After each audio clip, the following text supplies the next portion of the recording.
They felt like they were trying to do something good with this ad, but clearly that's not what everybody else is thinking.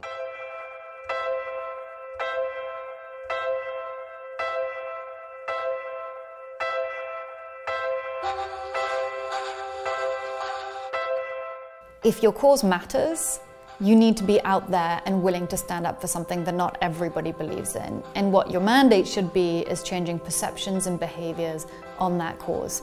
This is what we stand for. If we're not willing to do this, we're not willing to be this brave, then we shouldn't be doing it at all. What is the point of a safe brand? So it's very easy for a company to look at reasons why they shouldn't engage politically. It's very easy to see that. But actually I think it could also be seen as an opportunity. Our research has shown that in the 18 to 34 age bracket, 90% of people believe that corporations have a responsibility to engage in political issues. And when you look at older age groups, that drops quite significantly. So between 45 and 54, it drops to just over 50%.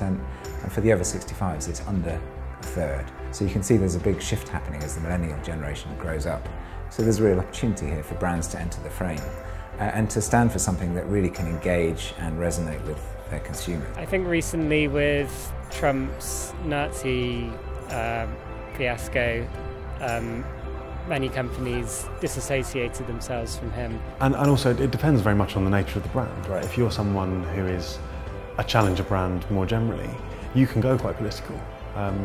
If you are a brand that is hugely established and has a massive amount of shareholders and political interests, then it almost looks a bit dodgy, you coming in and playing a political role. Because we've also seen a lot of brands that will speak out against issues and they don't have the policies or the processes internally to support it. Yeah, in many ways it's better for a brand to stay quiet rather than be seen to adopt the latest cause or issue just for the sake of it. We've seen that with Pepsi's latest campaign, obviously, which has done them not a lot of favours in terms of public perceptions. There are certain latecomers to the party. So for example, with the whole Charlottesville disaster that just happened and Trump's response to it, what has been interesting is to see the private sector and the public sector kind of come together and denounce that. That's truly where it's powerful, is when you can leverage the wealth behind the private sector and the influence of the public sector and have them work towards the same ambition. And if it's a noble ambition, if it's around ethics, it's around kind of human rights, etc., that's when we're going to see change.